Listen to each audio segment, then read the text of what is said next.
अच्छा, यूज इंसान खुद होता है। काम की लालच में ये लोग किसी हद तक गिरने के तैयार होते हैं। वहां पे आपके संस्कारों का ध्यान रखना चाहिए, अपने माँ बाप की मर्यादा का ध्यान रखना चाहिए, आपके भाई की मर्यादा का ध्यान रखना चाहिए। तो जो लड़कियां उनके साथ आती हैं, एक रिलेशन अच्छा होता है, एक दोस्ती अच्छी हो जाती है। हम घर में एक डॉगी भी रखते हैं, उससे भी लगाव होता है। तो इंसान है और साथ में काम कर रहे हैं, एक साथ डेढ़ साथ दूसरा काम किए, तो एक इमोशनल अटैचमेंट हो जाता है। उसके बाद जब दूरियां बनती हैं तो फिर वो आरोप में कन्वर्ट हो जाता है। ये नहीं होना चाहिए।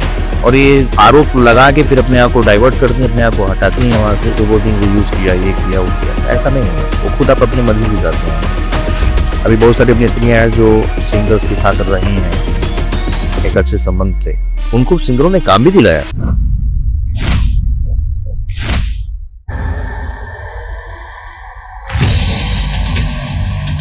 नमस्कार, मैं अरीशा। आप देख रहे हैं भारत की बात। स्वागत है आपका हमारे खास पॉडकास्ट शो में। इस वक्त हमारे साथ एक बेहद ही खास मेहमान मौजूद हैं, हमारे स्पेशल गेस्ट, जो कि एक फेमस भोजपुरी एक्टर है, एक कामयाब actor, mister Vimal Kumar. Sir, आपका हमारे शो में बहुत बहुत स्वागत। Thank you.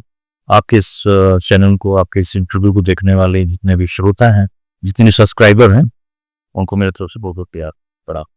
सर, सबसे पहले तो मैं चाहूंगी कुछ आप हमारे दर्शकों को अपने बारे में बताएं। अपने बारे, जैसा कि आपने जो मेरा परिचय अपने चैनल के लोगों को दिया है, तो मेरा नाम विमल पांडे है और भोजपुरी इंडस्ट्री में बतौर एक्टर कुछ फिल्में मैंने किया है और फिल्में कर भी रहा हूँ। ये मेरा इंट्रोडक्शन है। तो सर, आपने भोजपुरी इंडस्ट्री में आने से पहले क्या सोचा, इस सफर की शुरुआत कैसे हुई, ये मैं चाहूंगी आप ऑडियंस के साथ थोड़ा सा शेयर करें। यदि आप इस चैनल को हमारे साथी कलाकार या जो एक्टर बनना चाहता है वो भी देख रहा हो, तो उनको एक मैसेज दूंगा। मेरा देखिए, मैं जब बॉम्बे में था, जब मैं स्ट्रगल के दौर में था, काम की तलाश में बॉम्बे में था, मेरा जो इंटरेस्ट था भोजपुरी को लेकर नहीं था। मैं हिंदी के लिए ट्राई कर रहा था। मुझे कुछ शो भी मिले थे, वन डे टू डे, छोटे मोटे सीरियल्स भी मिलते थे, 2-3 के लोग वाले। मैंने किया। महुआ में मुझे एक बार काम मिला, महुआ से, तो सीरियल था, मैंने किया। उसके बाद मेरी मुलाकात रवि किशन जी के बेटे के बर्थडे में हुई थी। महाड़ा उनकी ऑफिस जो थी, एक हमारे चैनल के पीआरओ है, हम लोग इंडस्ट्री के पीआरओ है, तो उनके माध्यम से मैं गया था। तो वहां पे मुझे पूछा गया कि कौन सा काम कर रहे हो, तो मैंने कहा कि मैं हिंदी में ट्राई करूँ। बोले कि नहीं, भोजपुरी का अच्छा दौर चल रहा है, भोजपुरी क्यों नहीं ट्राई कर रहे हो। मैं कुछ जवाब नहीं दिया। तो रवि किशन साहब ने मुझे बोला कि ये तुम एज एन एक्टर डिसाइड नहीं कर सकते हो कि मुझे भोजपुरी नहीं करना है और मुझे तेलुगु नहीं करना है, मुझे हिंदी ही कर। ये बिल्कुल एक एक्टर कभी डिसाइड कर सकता है। तो फिर उन्होंने एक एग्जांपल दिया कि मैंने 100 सुपर हिंदी फिल्मों में काम किया, लेकिन मुझे जो फेम मिला, पूरे इंडिया ने मुझे तेरे नाम से नोटिस किया और भोजपुरी की जनता ने मुझे सुपरस्टार बना दिया। जहां पे मैंने 100 फिल्में कंप्लीट करने के बाद अभी नोटिस नहीं हो पाया था, लेकिन भोजपुरी की ऑडियंस ने मुझे सुपरस्टार बना दिया। फिर उन्होंने एग्जाम्पल दिया चंकी पांडे साहब का। बोले मेरा बहुत अच्छा दोस्त है, हम लोग एक साथ में लॉबी से उनकी हिंदी वाली। तो उन्होंने बोला कि वो Chunky on average Indian Hindi cinema में ऑन एवरेज एक्टर रहे हैं। फिल्म में भी कोई बहुत बड़ी ब्लास्ट नहीं गई, लेकिन ऑन एवरेज एक्टर थे, लेकिन बांग्लादेश का भी सुपरस्टार है जी। तो फिर उनकी बात मुझे अच्छी लगी और मुझे लगा कि नहीं, और इस तरह की सिचुएशनल बातों को मैं गॉड मैसेज ग्रुप में हमेशा एडॉप्ट मैंने किया है। तो फिर ऐसे शुरुआत मेरी हुई और एक म्यूजिक वीडियो भोजपुरी का बन रहा था। म्यूजिक वीडियो बना, उसमें मैंने परफॉर्म किया। परफॉर्म करने के बाद एक हफ्ते बाद मुझे भोजपुरी फिल्म मिली काम की। और ये हमारी जनता और हमारी ऊपर ईश्वर की कृपा है कि तब से वो सिलसिला बंद नहीं हुआ, मैं फिल्म कर रहा हूँ। तो ऑडियंस ने ही आपको भोजपुरी एक्टर बना दिया। हम एक किया। और यहाँ की हमारी इंडस्ट्री के मैं धन्यवाद देना चाहूंगा। हमारी इंडस्ट्री, भोजपुरी इंडस्ट्री के डायरेक्टर हैं, जो प्रोड्यूसर है, उन लोगों ने भी मुझे स्वीकार किया और मुझे हमेशा एक एक्टर के रूप में बुलाते रहते हैं। तो हाल फिलहाल में अभी कौन से प्रोजेक्ट पे आप काम कर रहे हैं? अभी हम लखनऊ में ही, आपके बक्सी के तालाब के पास, हम एक फिल्म की शूटिंग कंप्लीट की। कल रात में पैकअप हुआ है और फाइनली मुझे इस फिल्म में काम करके एक अलग अनुभव मुझे मिला है। बहुत मुझे मजा भी आया, वो सीखने को मिला, क्योंकि पूरी टीम जो थी साउथ इंडिया से, डायरेक्टर हमारे साउथ इंडिया के थे, उन्होंने बहुत सारी मलयालम और तेलुगु फिल्में किया हुआ है। हमारे प्रोड्यूसर जो थे वो लोग भी चेन्नई और केरला से थे।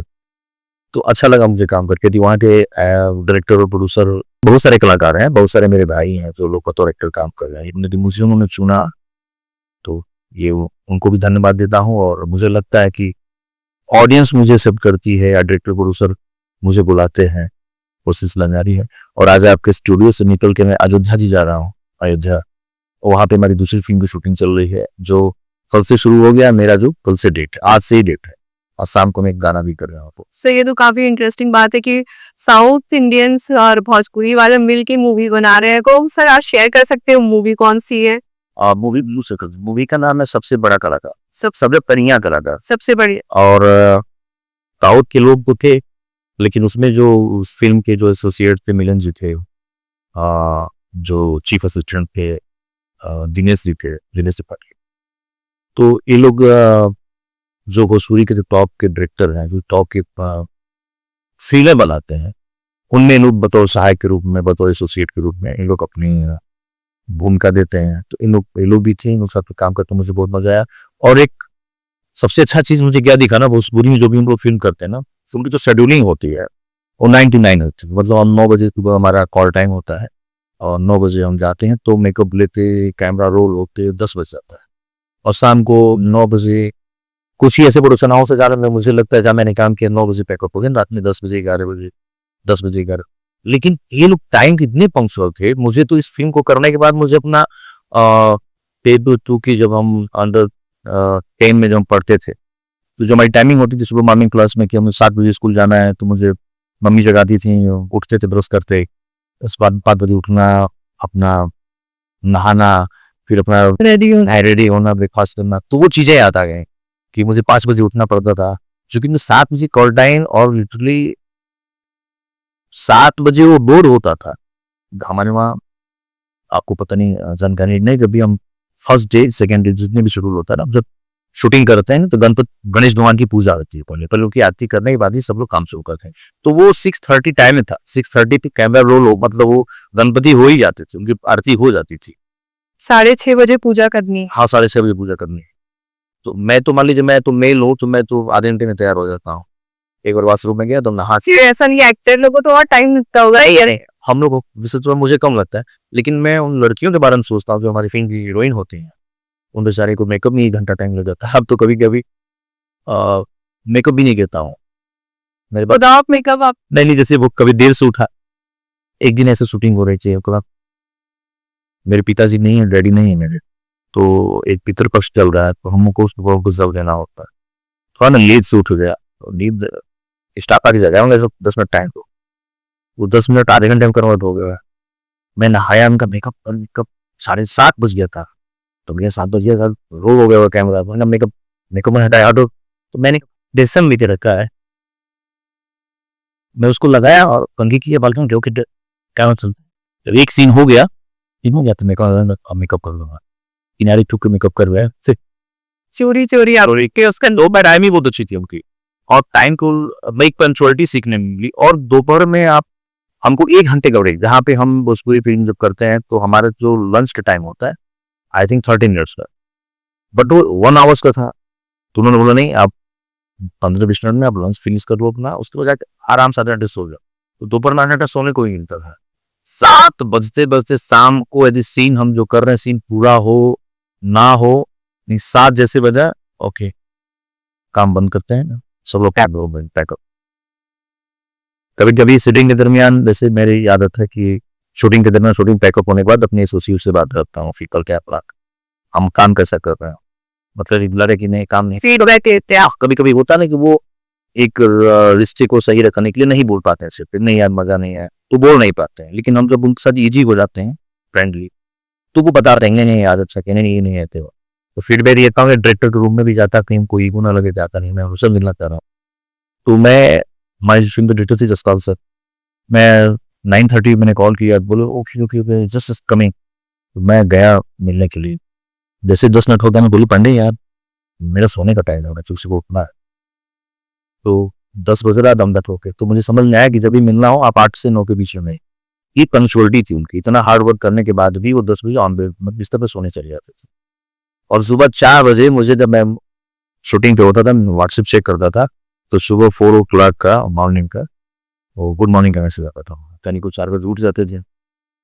तो ऐसे अक्षय कुमार को जैसे देखा जाए वो सबसे सबसे पहले उठते हैं, उनका शेड्यूल काफी हाँ, लेकिन हमारा भोजपुरी बिल्कुल अलग है। यहाँ पे तो जितना बड़ा सुपरस्टार होता है उतना लेट से आता है, लेकिन फिलहाल मेरे अंदर तो नहीं है। मैं तो टाइम को महत्व तो देता हूँ और टाइम को समझ के ही काम करता हूँ। ये चीजें मुझे सीखने तो मिली और उनकी टेकिंग समझ में आई, जो फिल्म में डायरेक्शन वो उन्होंने दिया, जैसे हम लोग को काम कराया, तो टेक्निकल पार्ट अब उसे मैंने बहुत कुछ सीखा भी उनसे कि हमको कैसे करना चाहिए, क्या नहीं करना चाहिए। रोज आप अपने को सीखते रहते हाँ, मैं तो सीखता रहता हूँ, मैं तो सीखता रहता हूँ। हैं, वैसे करना भी चाहिए। तो ये मुझे ये जानना है कि अभी तक आपके करियर में आपने कौन सी ऐसी जो मूवी है जो आपको बेस्ट लगी हो, आपको लगा हो मैंने अपना बेस्ट काम किया है? राइट, आपने बहुत अच्छा क्वेश्चन दिया। जब भी मैं फिल्म की शूटिंग करके जब अपने कार से जब अपने घर के लिए या फिर नेक्स्ट डेस्टिनेशन पे लिए जब मैं जाता हूँ, तो उस दरमियान मेरी अपने आप से एक समीक्षा होती है कि यार मैंने फिल्म किया, मजा आया नहीं आया, मेरे फीडबैक क्या हुआ, अपने आप से पूछता हूँ। या शूटिंग पे आने से पहले मेरी प्री प्लान होता है कि मुझे क्या करना है, क्या नहीं करना है, क्या फॉलो करना है, क्या नहीं करना, फिर डायरी में लिखी रहती है। तो कुछ फिल्में हुई जो मैं किया, मुझे लगा नहीं अच्छा नहीं, नाम नहीं ले पा रहा हूँ क्योंकि डायरेक्टर मेरा नाराज हो जाएगा। तो हर आदमी चाहता है, कोशिश करता है कि मैं अच्छी फिल्म बनाए, लेकिन कुछ फिल्में ऐसी हैं जहाँ मैं काम करके आया, तो मैंने कहा ऑडियंस आने वाले समय में रिलीज होगा तो क्या मुझे अपना प्यार देते हैं, दुलार देते हैं, वो फिल्म हिट जाती है या नहीं जाती है, लेकिन मैंने अपना काम अच्छा कर दिया। मेरे गुरु जी हैं गोरखपुर में, आध्यात्मिक संत हैं, तो मेरी बड़ी दिली लगाव है उनसे। तो जब भी मैं काम करने जाता हूँ तो मैं प्रणाम कर जाता हूँ, मैं गुरु जी आज मैं सुखे बिठाना बोला हाँ कुछ, तो कब आना है, तो मैं बताता हूँ कि मुझे 15 डेज में या 10 डेज बाद मुझे वापस आना। जब मैं आता हूँ तुमको मैं बहुत प्रणाम करता हूँ, आपकी कृपा से मेरी फिल्म कंप्लीट हुई, अब मैं आज निकल रहा हूँ या मैं घर पर, कैसा रहा, तो मैं उनसे सही बताता हूँ। तो मैं बताता हूँ गुरु जी मजा आया, कहा बोला गुरु जी मजा नहीं है, बोल क्यों, हम फिर मैं जो चाह रहा था वो नहीं होता है वहां पे।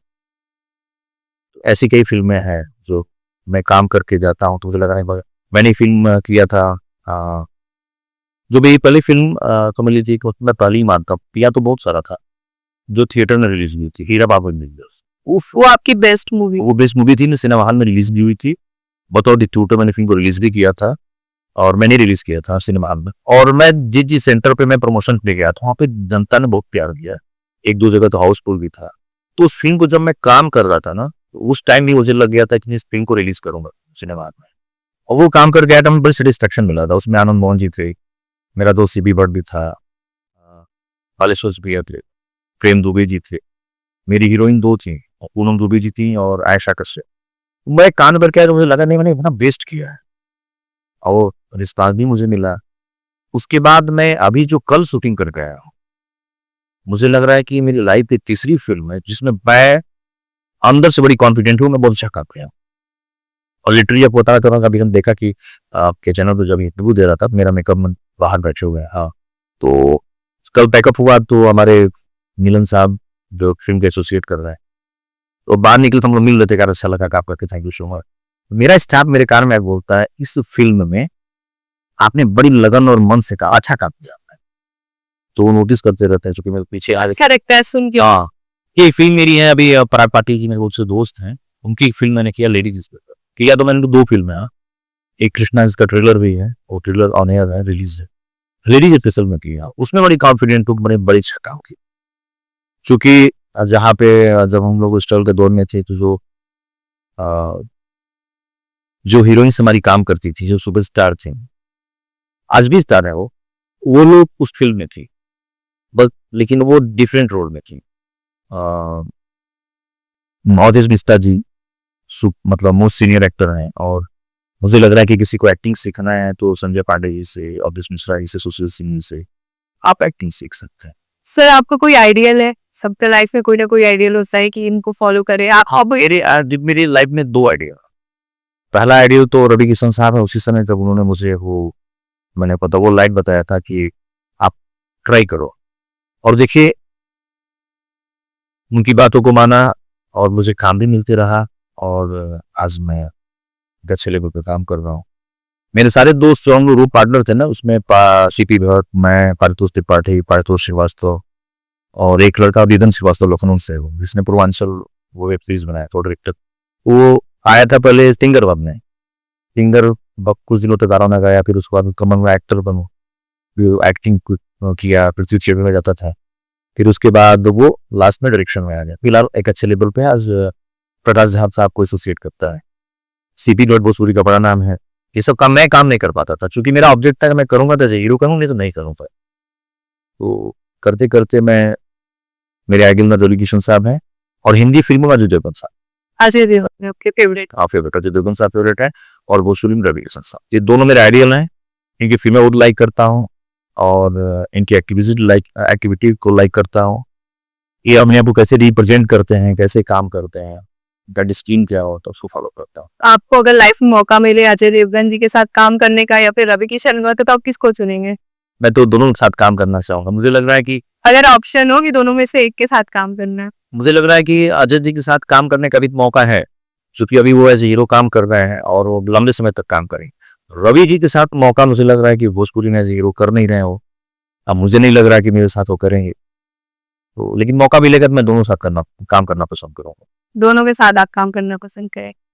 सर देखा जाए तो भोजपुरी इंडस्ट्री में जो वुमेन्स हैं उनको उनकी सेफ्टी को लेकर ऐसे दिखाते हैं कि उनका यूज हो रहा है। बहुत सारी उन्हें आवाज भी उठाई है एक्ट्रेस ने, चाहे वो अक्षरा सिंह हो या डिम्पल हो, को उन लोग ने अपनी आवाज बुलंद की है, बोला है कि उनका ऑन स्टेज उन्होंने कबूल किया है कि ऐसा होता है।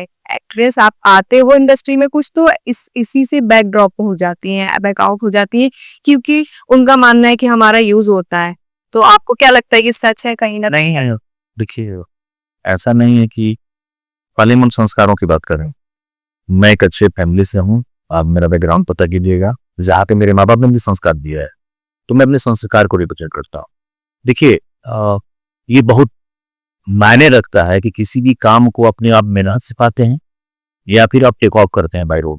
कहीं भी जाने के लिए रास्ता 2-3 होते हैं। इस बार हम आ रहे थे गूगल मैप से, तो 2-3 रास्ते घुमा दिया आपके ऑफिस तक आने में। तो आपके अंदर भी कॉन्फिडेंट है, आप टैलेंटेड है, वेट एंड बात। मेरा बिलीव एस्ट्रोलॉजी में बहुत ज्यादा है कि आपको मैं कुछ ऐसे मेरे पास लोग हैं, मैं बता सकता हूँ कि आप जो चाह रहे हैं वो होगा या नहीं होगा, उसमें कितना टाइम है, वो टाइम अभी है या नहीं है। तो मेरा मानना है कि आप पहले अपने आप चरित्र का सही रखिए, और यदि आप एक्टर हैं या फिर आप एक परफॉर्मर हैं, आप सिंगर हैं, तो आप उसमें अपने एक्टिंग को, अपनी प्रतिभा को आगे लेके जाइए, अपने आप को प्रूव कीजिए। आज मेरी फिल्में बहुत सारी तो नहीं रिलीज हैं, लेकिन जो रिलीज है अभी मेरी की जी बायोस्कोप की मैंने फिल्म किया था मार बड़की माई, मुझे लग रहा है कि महीने में 2 बार आज भी टेलीकास्ट होता है और बहुत अच्छी टीआरपी जाती है। तो जब मैंने अपने आप को प्रूफ किया कि नहीं मैं एज ए हीरो हूँ, तब मुझे बुला के, साउथ का डायरेक्टर बुला के मुझे मेरे साथ काम कर रहा है।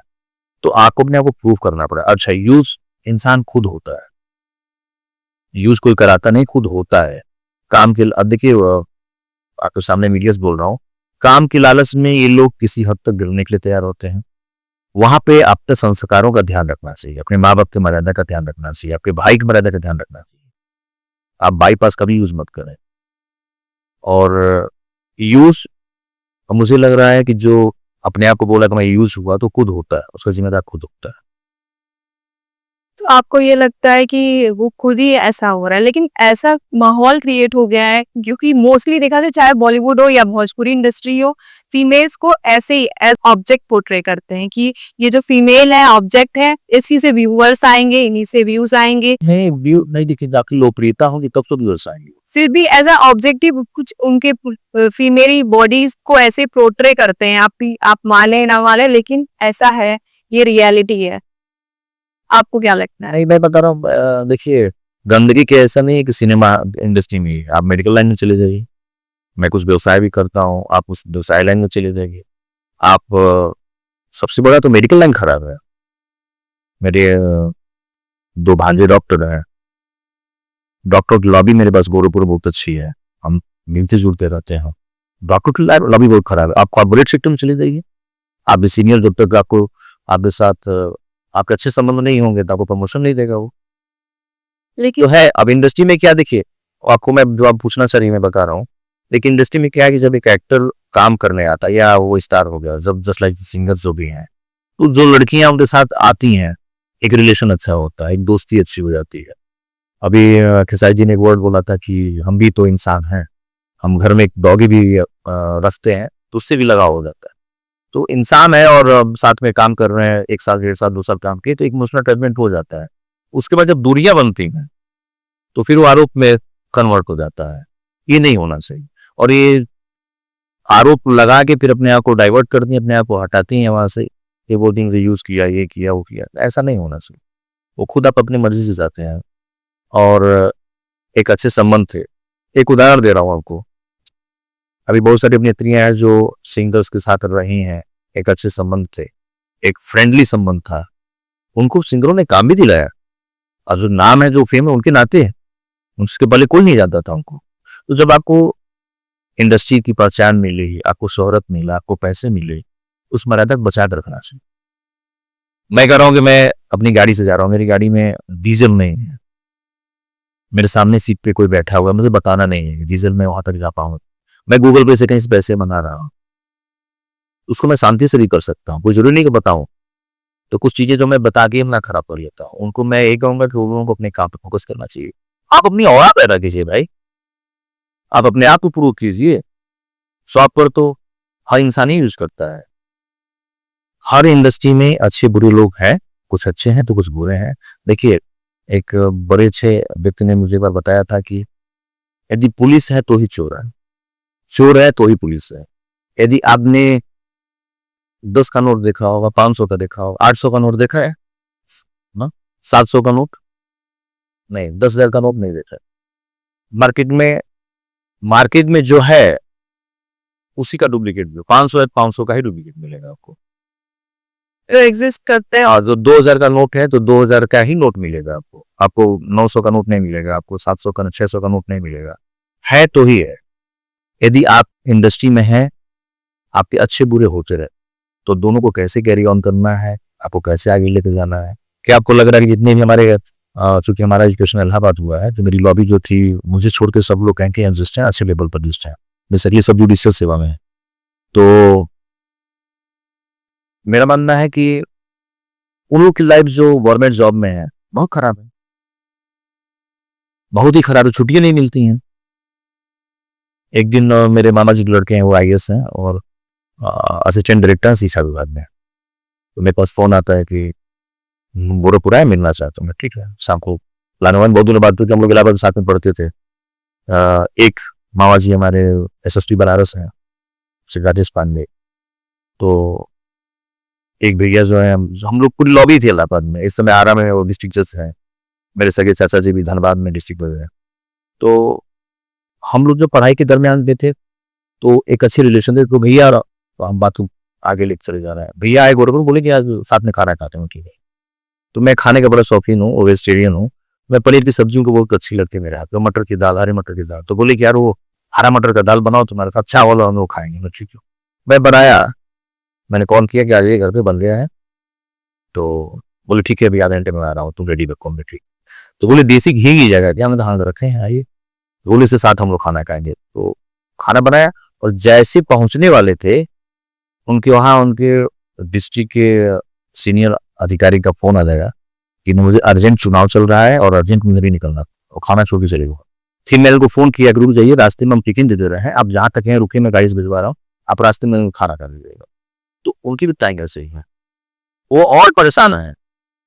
सब अपनी लाइफ में कहीं नहीं, आपको लगता है हम IAS हैं, हम PCS हैं, बहुत अच्छा जॉब कर रहे हैं। सुबह उठ के हम जब सुबह उठते हैं तो योगा करते हैं। पर पहले मेरी आदत जो है, मैं प्रणाम करता हूँ ईश्वर को, फिर माँ से मिलता हूँ। मिलने के बाद 1 कप चाय उनके साथ जरूर पीता हूँ। मेरे ग्रैंडफादर है वो साथ में है, उनके साथ चाय सुबह का मॉर्निंग चाय पीता हूँ। पीने के बाद अपना योगा किया या जिम में एक्सरसाइज किया। उन लोगों का तो और खराब है। वो सुबह उठते ही भैया चोरी हो गया, तो फलाने वो कर लिए, तो यहाँ ये हो गया, तो वहाँ वो हो गया। हाँ, और मोबाइल फोन तो अपने पास थे, मतलब सुबह 9 से लेके शाम 5 बजे तक दूर रख ही नहीं सकते। तो वो भी टेंशन वाले हैं, वो भी लाइफ अच्छी नहीं। अब क्या है कि आपको कैसे अपने आप को प्रेजेंट करना है। इस मामले में मेरे काम के वर्किंग प्लेस को बात मानेंगे ना, कि हम जो काम करते हैं उस काम के दरमियान जो मेरे आइडियल हो, वो मैं मोदी जी को मानता हूँ। PM मोदी आज 75 इयर्स के भी हो गए और अभी तक काम करी। काफी काम कर रहे हैं। और दूसरी चीज है कि उस आदमी के अंदर उस इंसान के अंदर मैंने एक ऊर्जा देखा है, एक अद्भुत ऑरा, 24 आवर्स आपको भी मिलता है, मुझे भी मिलता है, जो लेबर क्लासेस को भी मिलता है। हम एक अपने सिस्टम को नहीं चला पाते हैं, हम एक एक्टर है, अपने एक्टिंग को प्रॉपर प्रेजेंट नहीं कर पाते हैं। हम एज ए हीरो काम कर रहे हैं तो अपने काम पे फोकस नहीं कर पाते हैं, अपनी सिनेमा को रिलीज नहीं कर पाते हैं। यदि घर में हमारे 2 बहन 2 भाई माँ बाप हैं, उनको मेंटेन नहीं कर पाते हैं, मैनेज नहीं कर पाते, घर में झगड़ा हो गया, ये हो गया वो गया, वो इंसान पूरे देश को चला रहा हो, पूरा देश उल्टा सीधा बोलता है, चुप शांति से। 24 आवर्स उनके पास भी है, उनको योगा भी करते हैं, वो सुबह का ब्रेकफास्ट भी करते हैं, 1 घंटा पूजा भी करते हैं, बाहर के बिजनेस के बहुत सारे कॉल अटेंड करते हैं, पीएमओ ऑफिस में बैठते भी हैं। ये तो उनसे मैंने मैनेजमेंट सीखा है कि लाइफ में सबसे अच्छा व्यक्ति, सबसे अच्छा परफॉर्मर वही होगा जो अपना मैनेजमेंट होगा, टाइम मैनेजमेंट। मुझे क्या करना है, एक प्लानिंग होगी कि मुझे कल परसों क्या करना है, वही कुछ कर पाएगा, बिना प्लानिंग का कुछ नहीं कर पाएगा। अभी हाल ही में अंजलि राघव है, हरियाणवी एक्ट्रेस हैं, उनका और पवन सिंह का एक वीडियो वायरल हुआ था जिसमें पवन सिंह उनको बैड टच कर रहे हैं। वो अब इंटेंशनली था या फिर अनइंटेंशनली, गॉड नोस, लेकिन उसके बाद उन्होंने माफी भी मांगी है। मैं देखिए वो टेंशन नहीं कहा, पवन जी बड़ी जॉली टाइप का करेक्टर है, बहुत अच्छे इंसान है, मैं मिला भी हूँ, मेरी मुलाकात 2 बार हुई, अच्छे इंसान है। अब देखिए मैं मेरी हीरोइन थी, जो फिल्म अभी कल मैं कंप्लीट किया हूँ, उनके साथ मेरी तीसरी फिल्म थी। अब मैंने ऐसे शूटिंग कर रहा था, मैंने कहा यार हम लोग रोमांटिक सॉन्ग करने जा रहे हैं, आप चेहरे पे एक्सप्रेशन फीलिंग है ही नहीं, तो बोले कि आप मुझे बेटा बोल सकते हैं, मैं आपको बेटा मान सकती हूँ। हमने कहा आप हीरोइन है, बेटा बोल रहे हो? हाँ मैं आपकी माँ हूँ। मैं डायरेक्टर बुलाया, मैं डायरेक्टर साहब सर ये माँ बोल रही है बोलने के लिए, तो मैं इनको अपनी प्रेमिका जैसे स्वीकार कर सकता हूँ। तो ये सेट पे जब हम कहीं प्रोग्राम पे होते हैं, सेट में अब से वो मुझे गले लग जाना है, हाथ करके खड़े हो जाना है। अब कल मैंने एक दुपट्टा लगाया था, मैं गाना कर रहा था, तो उनके चेहरे पसीना है, आप लोग दूर क्लोज सीन दे रहे थे, सॉन्ग चल रहा था, मेरा दुपट्टा लेके मेरा मेकअप अपना मेकअप, उनका जी मेरा दुपट्टा गंदा होगा, मेरा दुपट्टा मतलब जो मैं लगाया था उसको लेके वो पसीना हुआ था चेहरे पर, पोछ रहे हैं उसको, हमने दुपट्टा देखिए मैं तो मेकअप लग गया, इसमें फाउंडेशन लग गया, बोले क्या हो गया, दूर है कैमरा दिखाई नहीं देगा, जाके सही कर लेना। अब इसको कोई अन्यथा ले ले, अब मैं उनका दुपट्टा लेके पूछता और रिएक्ट करती तो बात का बतंगड़ बन जाता है। लेकिन वो ऑन स्टेज ऐसा काम कर रहे हैं इतनी सारी पब्लिक के सामने, हम शूटिंग 60-70 पे बुलाते हैं, शूटिंग पे प्लेस पे जब हम मिलते हैं, तो इसको जस्टिफाई करते हैं। हाँ जस्टिफाई करते हैं, वो ऐसे मजाकिया तौर पे किए हैं, वो पब्लिसिटी पाने के लिए मैडम ने जो भी कर दिया हो। और उनका ये भी आरोप है कि उनको ट्रोल किया जा रहा है, पवन सिंह ने अपने फॉलोअर्स से उन्हें ट्रोल करवा रहे हैं। करवा नहीं रहे, देखिए अभी पता नहीं उन्होंने इसके पहले भी शायद काम किया है, मैंने सुना था कि वो लड़की कहीं काम की हुई है। पवन सिंह की फैन फॉलोइंग बैडनेस वाली है, आप बिहार चले जाइए, यूपी तक चले जाइए, उनके फॉलोअर को देखिए, मतलब अभी आपके ऑफिस में पता चल जाए कौन सिंह आ रहा है तो पता नहीं कैसे कॉर्नर जूस वाला भी जान जाएगा, केले वाले भी जान जाएंगे, सड़क पे भीड़ हो जाएगी, बैडनेस ये ग्रेविटी है, ये ऊर्जा है। तो फॉलोअर है, फॉलोअर जो पवन सिंह के बारे में हमने एक शब्द बोला, 50 लोगों के बारे में उल्टा सीधा लिख देंगे, बोल के तो देखिए। अभी पवन सिंह तो हमेशा कंट्रोवर्सी में रहते हैं। अभी उनकी वाइफ उनका ज्योति जी का भी आया है, उनका इंटरव्यू वायरल हुआ है जिसमें वो मिलने की गुजारिश कर रही है कि हमें कोई पवन सिंह से मिला दे, डाइवोर्स नहीं हुआ है, अब हो जाए उससे पहले ही मिलना चाहती हूँ। नहीं देखिए ये फैमिली उनका पर्सनल मैटर है, बट ये तो पब्लिकली हो गया है ना उनका, और ये तो पर्सनल मैटर है स्टेटमेंट। और कभी सब वो दोनों लोग साथ में नहीं है, इसका रीजन एक अच्छी नहीं हो सकता बहुत सारी चीजें हम नहीं बता सकते हैं, मैं पवन सिंह नहीं बता पा रहे हैं, पवन जी नहीं बता पा रहे हैं, तो कभी भी एक अच्छी बात को सुन के रिश्तों के बारे में स्वीकार नहीं करना। भाई शुरू होने से पहले, शादी होने से पहले पब्लिक से तो पूछा नहीं था, उन लोगों ने पब्लिक से पूछा नहीं। आज वो मिलने की बात करें, पवन सिंह किस कारण से नहीं मिल रहे हैं, पवन जी उनसे नहीं मिल रहे हैं, उनका भी अपना कुछ हो सकता है, कुछ ईगो हो, कुछ बातें ऐसी हो, कुछ रिश्ते ऐसे हो जो नहीं चाहते हो। तो अभी तक तुम लोगों उनकी वाइफ का सुना, पवन जी का तो सुना नहीं, तो दोनों का सुन के ही स्वीकार करना चाहिए। पवन सिंह देखिए मोड़ी आदमी है, झक्की इंसान है, आपको स्वीकार कर लिए, आपको मान लिए तो आपके लिए कुछ भी कर रहे, नहीं माने तो दुनिया में कोई ताकत नहीं हो कुछ झुका। आज गए एक शो आ रहा है, राइज एंड फॉल मैं आने वाली थी, राइज एंड फॉल आ रहा है, अब देख लीजिए। सलमान खान पूरे ऑल ओवर इंडिया के क्रश थे, इतनी पब्लिक कि अब समझिए कि गाड़ी, बाइक, साइकिल, पता नहीं कहाँ से लोग गाँव से आ गए थे देखने के लिए। यहाँ तक कि एसओ का मैसेज आया कि आपने परमिशन में इतनी भीड़ की संख्या नहीं बताई थी, यदि कोई बात हुई तो हम लोग पहले आपको तलब करेंगे। ये मैडनेस आपको लग रहा है कि अब मैं काउंट ही नहीं कर पाऊंगा, इतनी देर इतनी देर मैं दर तय हो गई, मतलब हादसा ना हो जाए, ये मैडनेस है। फैन फॉलोइंग व्यक्तिगत आप उनके बारे में एक बार ट्रोल करेंगे, इतने फॉलोअर्स हैं, इतनी सारी आइडिया है फेसबुक पे कि आप पहले तो स्ट्राइक मार देंगे सब, आप उस आईडी ही उड़ जाएगा। तो है मैडनेस है। बिग बॉस आप सब देखते हैं? नीलम गिरी जी भोजपुरी इंडस्ट्री की एक्ट्रेस हैं, वो भी पहुंची हुई है। कैसा लग रहा है आपको उनका परफॉर्मेंस? देखिए परफॉर्मेंस अच्छा लग रहा है, हमारी इंडस्ट्री से है, हम लोग की शुभकामनाएं हैं कि एक बहुत गरीब परिवार की रहने वाली हैं, मिडिल फैमिली बोल सकते हैं, गरीब मिडिल भी नहीं बोल सकते हैं, बहुत स्ट्रगल करके गई हुई हैं। तो जब कोई आदमी अपने आप को स्ट्रगल के पेन से उठा के और एक लेवल दिलाकर स्थापित करता है, उसमें उसका परिश्रम होता है, ईश्वर की कृपा होती है। यूं ही नहीं योगी जी मुख्यमंत्री बन जाते हैं और यूं ही नहीं मोदी जी पीएम बन जाते हैं। सबको स्ट्रगल होता है। नहीं, आप एक सभापति का चुनाव लड़ते हैं तो आप हालत खराब, ग्राम प्रधान तो बन ही नहीं पाते हैं। कोई आदमी देश का प्रधानमंत्री है तो ईश्वर की कृपा है। मैं कुछ आध्यात्मिक किताबों को भी पढ़ता हूँ, जब आपके अंदर ईश्वर का अंश समाहित होता है तब आप राजयोग होता है, तब जाकर डीएम बनते हैं, कलेक्टर बनते हैं, पुलिस कप्तान बनते हैं, सेनापति बनते हैं। आपकी पिंक पॉपुलरिटी बनती है तो आप एक एक्टर बनते हैं, आपके फैन फॉलोइंग बढ़ती है, आप सुपरस्टार बनते हो। आपको कोई चीज अच्छी बात नहीं किया, ईश्वर की कृपा है और आपका मेहनत, पहले कृपा दिन मेहनत। तो वहां गई हैं, मेरी शुभकामनाएं हैं और अच्छा काम कर रही हैं। मुझे तो लग रहा है जितने भी वहां पे लोग हैं उनसे मैं पत्ती लोग, एक अपनापन भी तो हम लोग का है क्योंकि हम लोग भोजपुरी हैं। कर सकते हैं आप, तो आपका फुल सपोर्ट। पर अब देख नहीं पाता हूँ टाइम की दस्तार बनाते, क्योंकि शाम को मैं 9 बजे आता हूँ, जब घर पे जाता हूँ तो मैं अपने मोबाइल से और टेलीविजन से दूर होता हूँ। मेरा एक अलग जोन होता है, मैं शाम को जहाँ भी होता हूँ पहले आरती करता हूँ और करने के बाद फिर मोबाइल और टेलीविजन से दूर ही रहता हूँ। ऐसी कभी नींद नहीं आई या कहीं बैठे हूँ तो देख लेता हूँ, क्योंकि आजकल फेसबुक वगैरह पर टाइम पास करना होता है तो देख लेता हूँ रील्स, हाँ रील्स देख लेता हूँ। तो अच्छा, मेरी शुभकामनाएं, अच्छा काम कर रहे हैं। अभी हाल ही में एक वीडियो वायरल हुआ है, एक कंटेंट क्रिएटर है वन्नू द ग्रेट और यूट्यूबर हैं, बिहार के फेमस यूट्यूबर हैं मनी मिराज, तो उनकी वाइफ है मनु द ग्रेट। तो उन्होंने उन पर लव जिहाद का आरोप लगाया है। 2 साल हो गए उनकी शादी को। आप इस बारे में क्या कहना चाह रहे हैं? देखिए, पहली चीज की इंडस्ट्री में आने के लिए या फिर आप अपने आप यूट्यूबर बनना है, पढ़ाई भी और जरूरी होती है। पढ़ा लिखा इंसान होता तो सब फालतूगिरी वाला काम ही नहीं करता। और इन लोग का लेवल ही बहुत जीरो है, बहुत मीन माइंडेड लोग हैं, चीप लेवल है।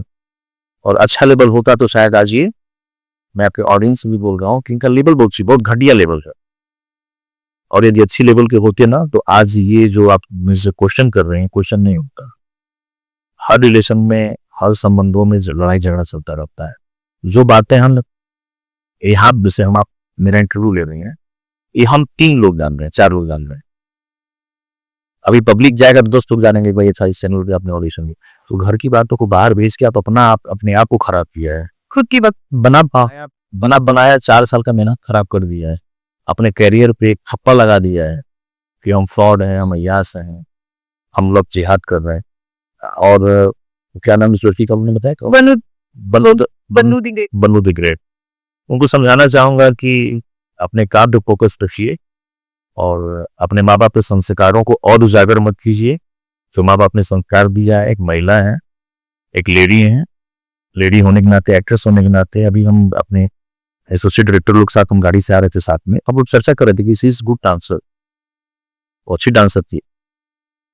तो माँ बाप का, अपने माँ बाप का, अपने भाई का, अपने परिवार का, अपने कुल का, आपके खानदान का, उससे कुल खानदान होगा ही नहीं, कुल खानदान का नाम रोशन कीजिए। उनको पता चले कि हाँ आप एक अच्छी एक्ट्रेस हैं, आप अच्छा काम कर रही हैं।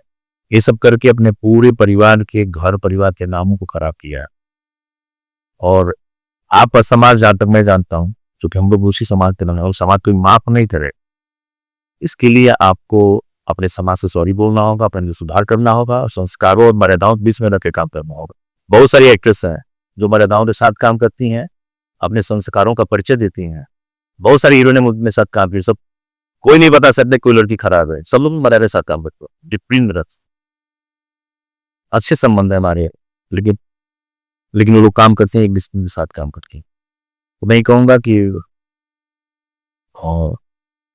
उनको अपने संस्कारों का ख्याल रखना चाहिए और जो बातें घर के अंदर की बाहर नहीं आनी चाहिए।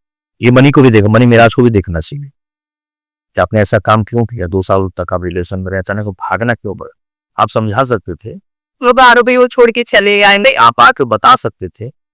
बहुत सारे ऐसे रिश्ते हैं जहाँ पे आदमी दूर हो जाता है, लेकिन आप उसको हैप्पी नहीं किए। आप लोगों को एस मिश्रा जी से सीखना चाहिए। अंजना जी, S Mishra ji husband wife थे, एक अच्छे रिलेशन में थे, बाद में शादी कर लिया, बाद में उनके डिवोर्स भी हो गए, तलाक भी हो गए। आदमी संबंध उनके बहुत अच्छे हैं। वो भी कैसे उन्हें मिलने जाते हैं, वो स्टेज पे एंकरिंग करते हैं तो अवार्ड अपने हाथों देते हैं। ऐसे होना चाहिए। दूसरी शादी जब वो कर रहे थे तो मैंने सुना है कि उन्होंने पूछा भी कि हम तो अब दूर हो चुके हैं, तो क्या हम लोग शादी का कब नया जीवन बसा सकते हैं। बोले हाँ डेफिनेटली आप शादी कर सकते। उनकी वाइफ से अंजना जी मिलती है, वो सारी सब आपको सोशल प्लेटफॉर्म पे फॉलो, उनसे सीखना चाहिए। रिश्ते ऐसे होने चाहिए। हम करें कि ठीक है आप आज रिलेशन में हैं, आपके रिश्ते टूट गए, तो आप बोले नहीं आप धोखा दे दिया, इंसान मर गया तो क्या धोखा दे दिया, तब तो आप आरोप लगाने नहीं जाते, तब मरा हुआ समझ के दूर हो जाइए ना फिर। और उसने ऐसा नहीं कि उसने आपके लिए अच्छा नहीं किया है, ये अच्छा किया तो उसका रिगार्ड कीजिए और ये समझिए कि हमारा समय यहीं तक था। आप यहाँ पे मेरा इंटरव्यू ले रही हैं, जब क्लास 2, 3, 4, 5 में रही होंगी तो आपके पापा जहाँ रहे होंगे, आपने उसमें पढ़ाई की होगी, एक अटैचमेंट हुआ होगा उस बंगले से, उस घर से जिसमें पैदा हुई होंगी। अब उसके अलावा आपको लंदन सीट कर दिया जाए, लेकिन लंदन अच्छा नहीं लगेगा, आपको गाँव और बचपन अच्छा लगेगा जहाँ आपने अपना बचपन गुजारा है। तो चीजें समय के हिसाब से बदलती जाती, छूटती जाती है लाइफ में। आपका बचपन गया, आपका स्कूल गया, आपके स्कूल के सारे स्टूडेंट चले गए, आपके क्लासमेट चले गए, आपके फ्रेंड चले गए, फिर आप आगे गए ग्रेजुएशन करने, वहां पे नए संबंध बने, पीजी करने गए, वहां भी छूट गया, जॉब में चले गए वो छूट गया। आगे बढ़ते जाएंगे तो पीछे के लोग छूटते जाएंगे। बस इसी पॉइंट पे सोचिए, जैसे आप आगे जाएंगे 1-2 आदमी ऐसे मिलेंगे अच्छे संबंधों के, वो समय चक्र है कि कब वो समय बदल रहा है, उनका साथ छूट रहा है और दूसरा मिल रहा है। तो मर्यादा का ख्याल रख के आराम से काम करना चाहिए। एक संस्कारों पर सच्चे देते हुए काम करना चाहिए। हाँ जी, देखते हैं अगर ज्यादातर क्या होता है, कुछ भी फैमिली इश्यूज भी हैं तो लोग सोशल मीडिया का मिसयूज कर रहे हैं, कई बार आ रहे हैं तुरंत लाइव बता दे रहे का ये हुआ है, प्राइवेसी नाम की चीज बचे ही नहीं है। ये चीज नहीं है, संस्कार नहीं है। और जो चीज को 2 लोग जान रहे हैं, पूरी ऑडियंस को बता के आप अपना लेवल बता रहे हैं। मैं एक बार कहीं ऐसे प्रोग्राम में गया था, तो वहां मुझे बताया गया कि भोजपुरी के जो सिंगर हैं बहुत वल्गर गाना गाते हैं, अच्छे गाने नहीं गाते हैं। हमने कहा जो ऑडियंस उनको सुन रही है, उनको लाइक करे तब तो व्यूज मिल रहा है। 1 घंटे के अंदर 10 मिलियन, 5 मिलियन, 2 मिलियन हो जा रहे हैं, 10 लाख 20 लाख लोग सुन रहे हैं तब तो मिलियंस हो रहे हैं। हमने कहा ऐसा नहीं है, आपने मनोज तिवारी जी को नहीं सुना होगा। मनोज तिवारी जी का आज भी क्लास हाईएस्ट क्लास का है। उनके गाने आप सारे IAS ऑफिसर, सारे सीनियर्स ऑफिसर जो रैंक के ऑफिसर थे, उनकी पत्नियां गाना सुनती थी, उनके काम बेस्ड कार में है, उनके घर पे म्यूजिक सिस्टम है। सर तो मेरा भी यही सवाल था आपसे, मैं आने ही वाली थी इस पे कि ज्यादातर मोस्टली देखा जाए तो भोजपुरी सॉन्ग जितने होते हैं उसमें डबल मीनिंग जरूर होती है, क्या इनकी डिक्शनरी में सिर्फ यही वर्ड सीमित है? नहीं, मैं आपको बता रहा हूँ। देखिए, एक जगह मैंने ये बात मंच के ऊपर बैठे थे, तो वहां पे मैंने दोनों से शेयर भी किया था। देखिए, होता क्या है ना कि हम समाज के रोल मॉडल होते हैं। अभी मैं मनी आज की बात पे रिपीट करूंगा। आप लोगों ने गंदा हरकत करके उन युवाओं का मनोबल तोड़ा है, उन लोगों के हौसले को आपने नीचे किया है, जो एक युवा है कुछ करना चाहते हैं। देखिए, आप एक स्टार हैं, आपकी फैन फॉलोइंग बहुत ज्यादा, आप समाज के रोल मॉडल हो जाते हैं।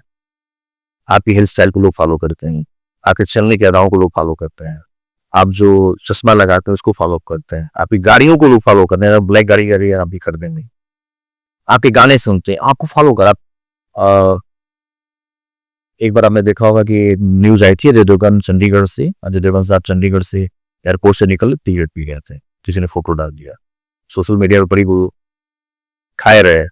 उन्होंने पब्लिकली आकर उन्होंने सॉरी बोला कि अब सिंगर पे आते हैं। मनोज तिवारी जी जब आए, उनके जो रोल मॉडल थे, गौर कीजिए बात पे, भरत शर्मा जी थे।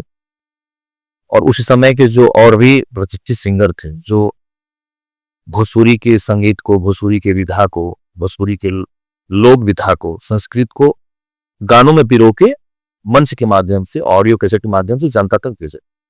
मनोज तिवारी। मनोज तिवारी यह है तो सुविधा को बड़ी कायम रखा। वो जब भी स्टेज पे चढ़ते थे नंगे पैर चढ़ते थे, आपने नोटिस नहीं किया होगा। मनोज तिवारी जी अपने समय में जब भी प्रोग्राम उन्होंने किया है, कभी भी वो शूज पहन के स्टेज पे नहीं चढ़े। कपड़े 10,000 के होते थे लेकिन पैर नंगा होता था। इन्होंने ये मर्यादा रखा।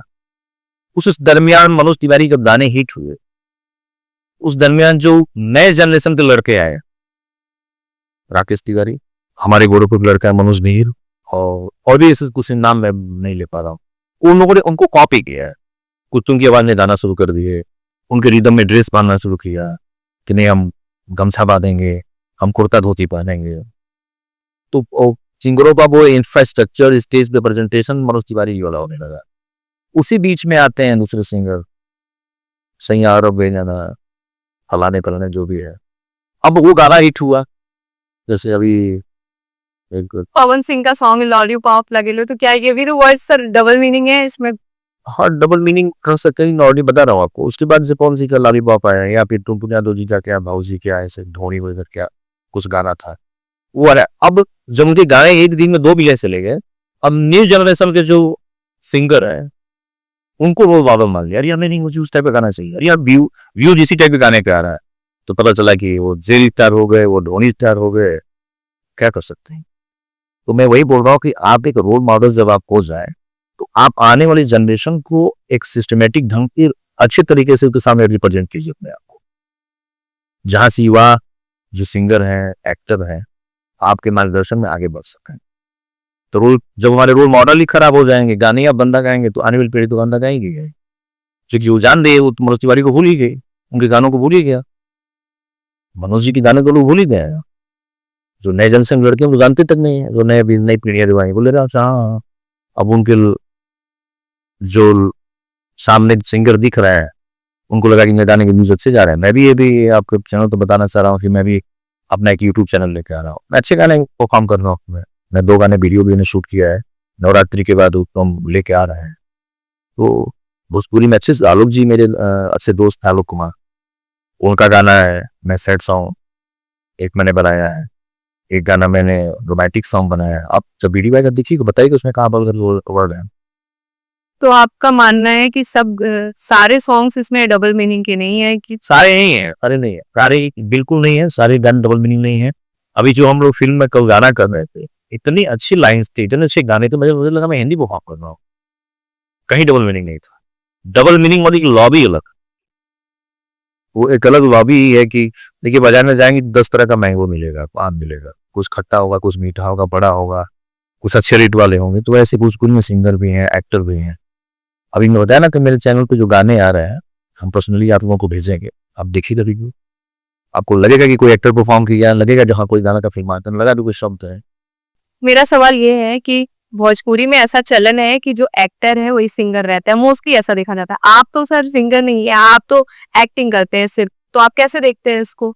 पवन सिंह हो, निरहुआ हो, या रवि किशन हो, या फिर मनोज तिवारी हो, ये सब सिंगर रहे हैं और एक्टर भी बतौर एक्टर भी काम किया है। आप बतौर एक्टर काम कर रहे हैं केवल, मोस्टली सारे खैर मैं बता रहा हूँ, देखिए भोजपुरी इंडस्ट्री में जब मनोज तिवारी जी आए और एक इंडस्ट्री में खड़ा हुआ, उसमें भी 2 लॉबियां थी, एक नॉन सिंगर एक्टर, एक सिंगर एक्टर।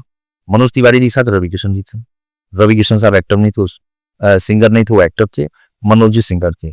फिर खेसारी जी आए, कौन आए थे, इधर विक्रांत आ गए, फिर अविनाश शाही जी आ गए। तो 2 लॉबियां, 2 ट्रैक हमेशा रहा है। आज भी सिंगर एक्टर है तो नॉन सिंगर भी एक्टर हूँ। जैसे मैं सिंगर नहीं हूँ, मैं एक्टर हूँ बेसिकली। तो 2 तरह की सिनेमाएं बनती हैं, एक होता है कि एक्टर बेस, एक नॉन सिंगर एक्टर बेस। तो जो परफॉर्मर है, जो चाहता है कि मैं सिनेमा बनाना चाहता हूँ, तो हम लोग साथ क्या करता है, जो चाहता है कि नहीं मुझे कुछ बकता सिनेमा बनाना है, तो सिंगर साहब लोग साथ काम करता है। मतलब भोजपुरी में 2 लॉबी है, सिंगर, एक सिंगर भी है और एक्टर भी, और एक ओनली सिंगर एक्टर। तो मेरा ये भी सवाल है आपसे कि आज तक भोजपुरी को कोई ऑस्कर अवार्ड क्यों नहीं मिला? इतनी सारी मूवीज बनी है, काफी सालों से बनती आ रही हैं और काफी फेमस भी होते हैं, उनके सॉन्ग फेमस होते हैं, लेकिन किसी चीज के लिए अवार्ड क्यों नहीं मिला आज तक? हाँ, ये बात आपका बहुत अच्छा है। और हमारी इंडस्ट्री के कुछ ऐसे प्रोडक्शन हाउस है, उन्होंने बनाने की कोशिश किया, लेकिन जाके बजट का इशू हो जाता है। कभी कभी मार्केट में होता है ना कि मान लीजिए हम ही कुछ अपना बिजनेस करना चाहते हैं और 1-2 बार में फिर 2 हो गए, तो मनोबल टूट जाता है। और अभी जो दौर चल रहा है भोजपुरी सिनेमा का, बड़ी खराब पोजीशन में है। फिल्म सारे बंद हो गए हैं, पैसों की रिकवरी केवल टेलीविजन से और यूट्यूब से हो रहे हैं। तो आप मान लीजिए फिल्म बना रहे हैं 40 लाख 35 लाख 40 लाख में फिल्में बन रही है अभी के दौर में, तो उसमें 40 लाख रुपए यूट्यूब से निकालने बट लंबा टाइम लगेगा। तो उस तरह की अभी कहानियां नहीं आ पाई हैं। कुछ मेकर्स हैं भोजपुरी जो बनाने की कोशिश की है, लेकिन उनके सामने मजबूरी है कि प्लेटफॉर्म नहीं है, इसलिए वो एक एक्सपेरिमेंटल कोई सब्जेक्ट नहीं कर पा रहे जिनका ऑब्जेक्ट ऑस्कर नहीं है, जो ऑस्कर तक हम भेज रहे हैं। एक फिल्म आई थी, मुझे याद आ रहा, ऑस्कर के लिए नॉमिनेशन में गया था, फिल्म का नाम था रोटी या ऐसा कुछ था, कुणाल तिवारी नाम का हीरो था उसमें, नाम मैं मिस कर रहा हूँ। नहीं राष्ट्रीय पुरस्कार ले गई थी, अवार्ड ले गई थी, नेशनल अवार्ड ले गई थी। नाम उसका मुझे याद नहीं आ रहा, नेशनल अवार्ड के लिए नॉमिनेशन उतना हुआ। रोटी, फिल्म का नाम रोटी था, और कुणाल तिवारी मेरा दोस्त, वो हीरो था उसमें, वो नॉमिनेशन गया था। तो कम से कम वहां पहुंची तो उस समय है अभी। अच्छा, तो आपको क्या लगता है कितना साल लगेगा भोजपुरी मूवी को एक ऑस्कर अवार्ड लेने में? आज तो लग रहा है हिंदी भी कहाँ मिल गया, हिंदी पे तो मिला है। फिल्मों में कहाँ मिल, गाने पे मिल जाता है, म्यूजिक का अवार्ड मिल जाता है, फिल्मों पे तो हमें नहीं लग रहा जब तक अंग्रेज रहेंगे इंडिया को कभी मिल पाएगा। बहुत सारी अच्छी फिल्में बनी है इंडिया में, उनके म्यूजिक को मिल जाएगा, उनके सिंगर के गाने को मिल जाएगा, फिल्म को तो नहीं दिया कभी। ऐसा तो है नहीं कि हमारी हिंदी इंडस्ट्री अच्छी सिनेमा नहीं बनाती, बहुत सारी फिल्में हैं। असलम डॉग मिलियन, हमने ठोकी लड़की को गाने को मिला था ना उसपे, वो भी ए रहमान साहब को म्यूजिक के लिए मिला था। करके ये गई है गाना, लापता लेडी गई है, पता नहीं है अभी क्या कंडीशन है, नॉमिनेट हुई नहीं। और बताना चाहूंगा, लापता लेडी जब मैं फिल्म देखने गया, मैं पटना में था, मैं फिल्म देखा तो इस नाते गया कि रवि किशन साहब थे और आमिर खान प्रोडक्शन हाउस थी। तो मैंने अपने फिल्म देखने के बाद मैंने अपने डायरेक्टर को फोन किया, राम पटेल नाम था उनका, मैंने उनको फोन किया और प्रोड्यूसर को फोन किया, करे यार वो फिल्म अभी लापता लेडी आपने देखा है? बोले नहीं। हमने कहा जो 2019 में हम लोगों ने फिल्म किया था चांद जैसा दुल्हन हमार, सेम कॉपी है वो भोजपुरी मूवी 2019 से, लेकिन बात चुकी है 2019 में लापता लेडीज फिल्म की सेम कहानी मेरे वहां आ चुकी है। क्योंकि वो जो दुल्हन जो चेंज होती है ट्रेन में, हमारे प्रोड्यूसर पास एक्सटेंड हो जाती है ना, हमारे फिल्म में हमारे प्रोड्यूसर के पास बजट नहीं ताकि वो ट्रेन दिखा पाए, ट्रेन का परमिशन ले। अच्छा, तो उन्होंने उस शादी के जोड़े को एक मंदिर में कराया, और मंदिर में इतना बड़ा तूफान आता है, बाजी तूफान बारिश, और पहले की औरतें घूंघट करी होती थी, अच्छा हस्बैंड से मिली नहीं होती थी, वो एंगेजमेंट होता नहीं था। उस दौरान भगदड़ में वो एक्सचेंज हो जाती है, क्योंकि दोनों का सेम जोड़ा होता है, सेम ड्रेस होता है। तो मेरा दोस्त, उसमें दो हीरो, प्रेम सिंह और मैं, तो हमारी हीरोइन गुंजन पंत थी, उनकी हीरोइन एक कोई नई लड़की थी, वो थी उसमें, अपना तपड़ी में आधी आ रहा तूफान आ रहा है पूरा, तो एक्सचेंज हो जाती, सेम कहानी। यानी कि आमिर खान की लापता लेडीज को भोजपुरी मूवी को कॉपी करके बनाया। हाँ, अब मेरी फिल्म का 5.5 मिलियन व्यूज भी है, यूट्यूब पे है, वो 5.5 मिलियन व्यूज है, देखना पड़ेगा भाई, काफी दिनों के देखे हुए। सेम कहानी है वो, उसमें विनोद मिश्रा जी हैं, दीपक सिन्हा जी हैं, कास्टिंग अच्छा था उसका। तो मैंने डायरेक्टर को फोन किया, बोले हाँ बात तो सही सर है, मैंने भी सुना है, कौन कंप्लेन कर देगा, नहीं आपको लंबा प्रोसेस है इसमें, फिर पीछे जा। हाँ, तो वो फिल्म हम लोग कर चुके हैं। अब देखिए कुछ मेकर्स हैं जो अच्छी सिनेमा करना चाह रहे हैं, बाकी आप लोगों की दुआएं, जनता का प्यार, अच्छा जाएगा। आप फ्यूचर में क्या करना चाहेंगे, क्या सुधार करना चाहेंगे भोजपुरी इंडस्ट्री में? देखिए सुधार एक करने से नहीं होता है, हमारा मानना है कि हम सही रहें और हमको अपने अंदर सही बर्ताव करके एक अच्छा सिनेमा करना होगा। कुछ चेंज आप चेंज मेकर बनना चाहे, कुछ चेंज ले आना चाहे? अभी तो देखिए मैं सच्चाई बता रहा हूँ, पहले अपने आप को पूर्णतः स्थापित करना चाह रहा हूँ, और मैं चाहता हूँ कि अच्छी सी फिल्में करूँ। एक समय आएगा तो बतौर मेकर फिल्में करूँगा, और मैंने एक फिल्म बनाई भी है, एज ए प्रोड्यूसर एक फिल्म बनाई है भोजपुरी में। तो अब वो रिलीज की तैयारी में हूँ, वो रिलीज हो जाए तो फिर प्रयास करूंगा। अब और मुझे मानना है कि फिल्म बहुत अच्छी है, लव स्टोरी है, तो ईश्वर का आशीर्वाद रहा, जनता का प्यार रहा, तो मेकिंग में भी उतरूंगा, क्योंकि अनुभव अच्छा रहा और मुझे लगा कि हम अच्छी फिल्में बना सकते हैं, उतरेंगे, बनाएंगे।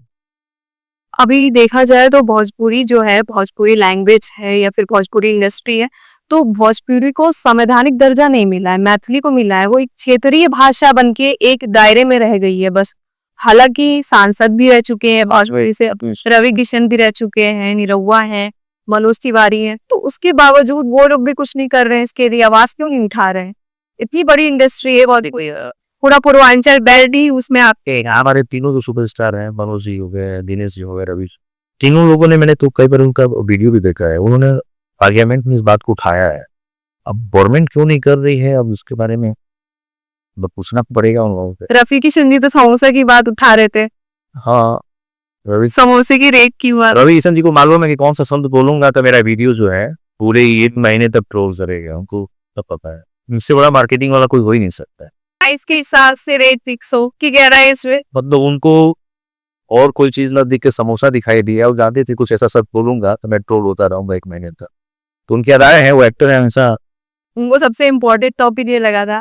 तो सर आप और क्या आप हमारे दर्शकों से क्या शेयर करना चाहेंगे, अगर कोई भोजपुरी इंडस्ट्री में अपना करियर बनाना चाहता है, चाहे वो लड़का हो या लड़की, तो उसको आप क्या मैसेज देंगे? हाँ, अच्छा बोला आपने। मैं जी कोई लड़का या कोई लड़की अपना करियर बनाना चाह रहा है तो मैं ये बोलूंगा ना कि आप भोजपुरी सिनेमा करने से पहले आप अच्छी म्यूजिक वीडियो कीजिए भोजपुरी में। एक तो आपको परफॉर्म करने का मौका मिल जाएगा, 1 हफ्ते में गाना रिलीज हो जाएगा, आप फिल्म करोगी, फिल्म करेंगे या करोगी, आपका डेडिकेशन जाएगा, आपका मेहनत जाएगा, और फिल्म रिलीज होने में 6 महीने 8 महीने साल भर लग जाएगा। तो 4 महीने एक फिल्म करने के बाद 1 साल तक 6 महीने बैठ के वेट नहीं कर पाएंगे, जब तक आपके पास कोई प्रोफाइल नहीं होगा दिखाने की मैंने ये किया है, आपको आगे काम मिलेगा नहीं। तो बेहतर ये होगा कि आप म्यूजिक वीडियो कीजिए जो मैंने किया, म्यूजिक वीडियो में आप परफॉर्म कीजिए, एक अच्छे लेवल का गाना बनवाइए, परफॉर्म कीजिए, देन आप अच्छी फिल्में मिले तो आप काम करना। अभी हम ही लोग सोच रहे थे कि अभी जो नई लड़कियों का दौर है, जो नई अभिनेत्रियां आई हैं मार्केट में काम करने के लिए, उसमें उस जो है उनका बजट बहुत ज्यादा है। यदि हमको मिनिमम बजट में किसी हीरोइन को लेना है, कोई दिखाई नहीं दे रहा है। तो मनोज टाइगर जी मेरे अच्छे दोस्त हैं, मैं अभी लखनऊ शूटिंग कर रहा था तो हमसे मिले, मुलाकात हुई, तो हम लोग एक प्लानिंग कर रहे हैं फिल्म को लेने के लिए। ये हुआ कि उस रेंज में एक ऋचा जी, ये पर्सनल चीजें से बढ़ रहा हूँ, एक था कि ऋचा जी ले लेते हैं, तो बोले ऋचा जी के पास डेट नहीं है, फिर आउट ऑफ बजट भी हो रहे थे। फिर आते आते अपर्णा मलिक का नाम, अपर्णा मेरी अच्छी दोस्त है, हमने साथ में काम भी किया है। फिर वो यार कोई और लड़की अच्छी आनी चाहिए जो खूबसूरत, गुड लुकिंग हो, अच्छी एक्ट्रेस हो, परफॉर्मर अच्छी हो, डांसर अच्छी हो, तो जो लोग अच्छे होंगे वो काम मिलेगा। तो अगर हमारे व्यूअर्स ये देख रहे हैं तो उनके लिए तो अच्छी इन्फॉर्मेशन है। हाँ बिल्कुल, आप अच्छा काम कीजिए, अच्छे बुरे लोग हर जगह रहते हैं। बिल्कुल। हाँ, और आप प्रॉपर तरीके से अपने आप को, सबसे अच्छा तरीका है भोजपुरी इंडस्ट्री में अपने आप को प्रेजेंट करना है, म्यूजिक वीडियो बनाइए, अपने परफॉर्मेंस दिखाइए, उसको रिलीज कीजिए। मैं से बोल भी रहा हूँ, कोई अच्छी लड़की होगी जो परफॉर्मर अच्छी गुड लुकिंग हो, बताएगा मैं अपने चैनल म्यूजिक वीडियो में काम होगा। अब मुझे वो 4 फीट वाली लड़कियां नहीं चाहिए, मोटी तगड़ी नहीं चाहिए, मुझे एक्ट्रेस जिसका डेडिकेशन मुझे काम करना, उसके साथ उसको मैं काम, एक्टिंग स्किल्स हो, एक्टिंग स्किल हो, डांसर अच्छी हो, परफॉर्मर अच्छी हो, तो मैं खुद काम दूंगा। जो हमारे दर्शक अगर सुन रहे हैं तो आपके लिए अच्छा मौका है, तो एक अपॉर्चुनिटी मिलेगी आपको। और हमारे वहां यहाँ पे मन में डर है कि वो सूरी में ऐसे होता जो पहला क्वेश्चन आप कहता है, ऐसा कुछ भी नहीं है। आप घर से आइए, मम्मी को लेकर आइए, आप सम्मान के साथ काम कीजिए, आपका जो लेवल है, जो पेमेंट होगा वो पैसा भी मिलेगा, आपका चाय पानी नाश्ता भी मिलेगा, आपका ट्रेन का टिकट मिलेगा, या अपने दूर शूटिंग कर रहे हैं तो लोकेशन का भी पैसा मिलेगा, आप अपने घर जाइए। फूड एंड अकोमोडेशन सब कुछ। हाँ, हमारे वहाँ आप मेरे घर पे आए और मैं आपको जाने के लिए ना पूछूं, चाय ना पूछूं, पानी ना पूछूं, तो मेरा संस्कार लगता है। आज मेरे गांव पे मेरे दादाजी की ये उन्होंने ऐसा साम्राज्य बनाया है, जब भी सुबह बैठते हैं तो कम से कम घर में चाय जब बनता है सुबह तो एक थर्मस में रखा जाता है कि कब वो बोल देंगे 500 चाय बेच दो, नहीं बस जरा ये चाय बनाने ही दिक्कत, तो एक ही बार सुबह पहले से तैयार। तब वो बन के 2-3 घंटे ओल्ड होता है, वो पिएंगे, चाय पी ले तो हाँ चाय भेजो। अब 5-7-8-10 रुपये, 4 लोग आ गए, फिर 3 लोग आ गए, तो मैं अच्छा वो मिट्टी के कुल्लड़ में चाय पीते हैं, तो मैं जब जाता हूँ तो 400-500-300 कुल्लड़ गाँव पे मिल लेता आपको। अभी तो शायद गोरखपुर रह रहे हैं मेरे साथ, गाँव नहीं रह पा रहे हैं, जो ओल्ड एज हो गया तो अपने पास ही रखा हूँ, तो मजा आता है वहाँ पे, ये संस्कार दिखाता है। आज भी वो खाना खाने जाते हैं तो मेरा ड्राइवर मेरे घर पे काम करने वाला है, उसको साथ लेके आंगन में खाना खाने बैठते हैं, वो उधर बैठेंगे खाने, ये वहां बैठेंगे खाने, साथ में खाना खा। साथ में खाने में।